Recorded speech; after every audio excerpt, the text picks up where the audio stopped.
there, it's Barbara from Soul Care Physical Therapy, and today I'm going to go through how to get your pelvis in a more neutral position. So this is important for many reasons, but in particular if you're doing exercise, you're doing any of your core exercises, yoga, Pilates, they're often cueing you to put your pelvis in a neutral position.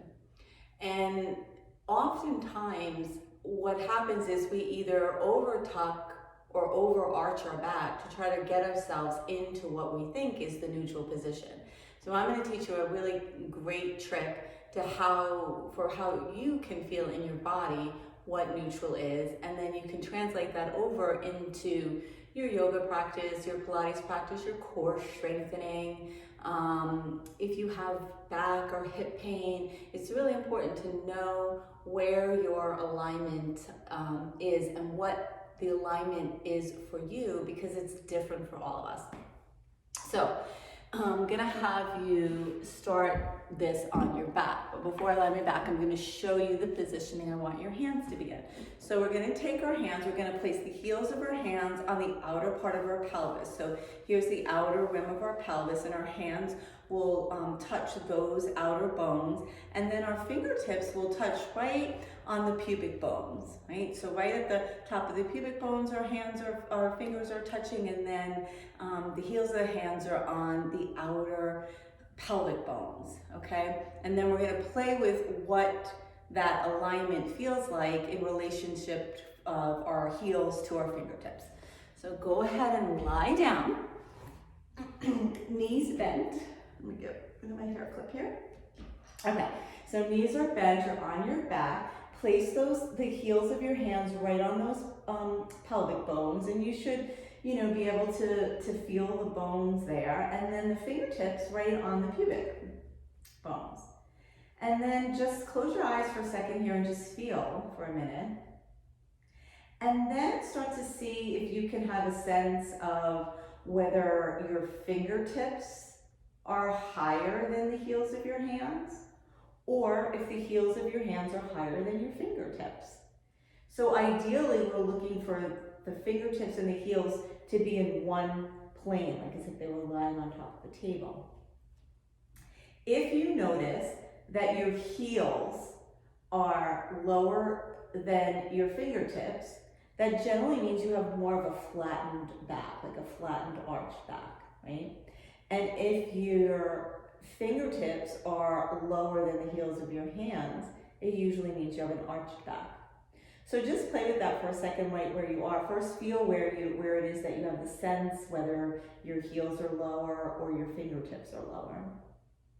And then let's all of us flatten our back down so that we're making the fingertips move up towards the ceiling and the heels of the hands moving more towards the back plane of the body, and see how with the flattened back that's more exaggerated.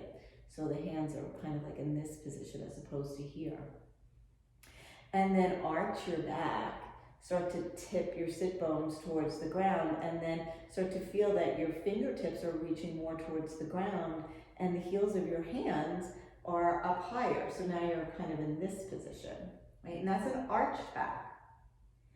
And now we're going to just play with flattening and arching the back really slowly, paying mind to the alignment of our hands, and see if we can find that place where our fingertips and the heels of our hands are pretty much at the same line. And once you found that, that is your neutral position.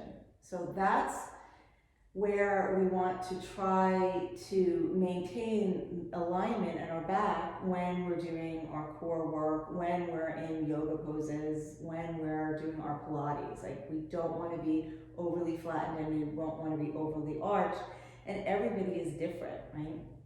So now that you're in this position here where your arms are flat, let's see if we can engage the lower belly a little bit, right? So take a big breath in, and then as you exhale through pursed lips, feel the pelvic bones moving in towards one another and the pubic bone starting to move up towards the belly button. So it's like that whole lower abdominal muscles are engaging, without creating more of a flattening or more of an arching, right? So try that again. Get yourself in your neutral position. Take a deep inhale. And then as you exhale, draw the pelvic bones in towards each other. And as you start to get to the end of the exhale, feel the lift of the pelvic floor as it reaches up towards the belly button without any movement at all in your back. And then relax. Great. So I want you to give that a try this week. So try it each day and see if you can get yourself into that neutral alignment and understand and feel what that feels like in your body. And then when you're doing any of your standing poses, I want you to place your hands in those same positions and then arch and flatten your back in your standing position and see if you can get the alignment of the heels and the fingertips in one plane, and then zip up your belly. And that's your position. That's your neutral spine. That's the place of optimal alignment and health for your body. Okay, so give that a try. Take care. Oops.